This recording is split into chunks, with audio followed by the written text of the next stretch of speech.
మిత అప్డేట్ చూస్తే పెద్దపల్లి జిల్లా రామగుండంలో కవిత పర్యటించారు. అయితే కవిత పర్యటన సందర్భంగా ఏర్పాటు చేసిన ఫ్లెక్సీలో కేటీఆర్ ఫోటో కనిపించలేదు. అంతేకాకుండా కవిత పర్యటన ముందస్తు సమాచారం ఉన్నప్పటికీ కూడా బీఆర్ఎస్ నేతలు బొగ్గుగని కార్మిక సంఘం నాయకులు కానీ హాజరు కాలేదు.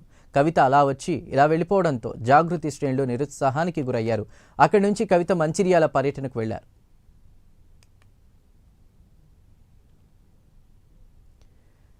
పెద్దపల్లి జిల్లాలో కవిత పర్యటనకు సంబంధించి పూర్తి డీటెయిల్స్ మా ప్రతినిధి రాజు అందిస్తారు. రాజు, కవిత పర్యటనలో ఎక్కడా కూడా బీఆర్ఎస్ నేతలు హాజరైనట్టు తెలుస్తలేదు. అంటే ముందస్తు సమాచారం ఉన్నా కూడా ఎవరు హాజరు కాలేదన్నట్టు తెలుస్తోంది. పూర్తి డీటెయిల్స్ ఏంటి? గత వారం రోజులుగా రాష్ట్ర రాజకీయాలకు కేంద్ర బిందువుగా మారి జిల్లాలో పర్యటించారు.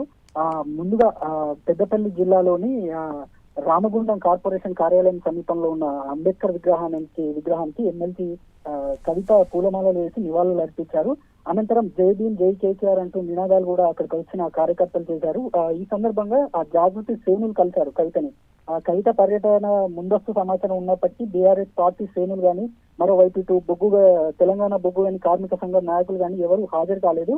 దీనికి తోడు ఓన్లీ జాగృతి ఆధ్వర్యంలో ఏర్పాటు చేసిన ఫ్లెక్సీలో కవితతో పాటు కేవలం మాజీ సీఎం కేసీఆర్ ఫోటో తప్ప BRS working president KCR photo లేకపోవడంతో బీఆర్ఎస్ శ్రేణులు అండ్ కార్యకర్తలు నాయకులు విస్మయానికి అయితే గురైన పరిస్థితి అయితే కనబడుతుంది.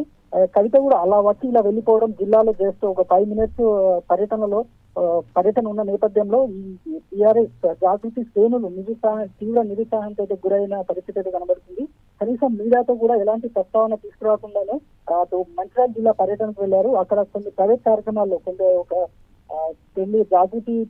జాగృతి నాయకుడు ప్రవీణ్ పెళ్లి వేడుకకు హాజరవ్వనున్నారు. కార్యక్రమానికి వచ్చి కొద్దిసేపటికి జిల్లాలో కవిత పర్యటన ఉండడంతో ఈ జాగృతి నాయకులు కార్యకర్తలతో తీవ్ర నిరుత్సాహంలోనైతే ఉన్నారని చెప్పవచ్చు. చందు. Right, thank you.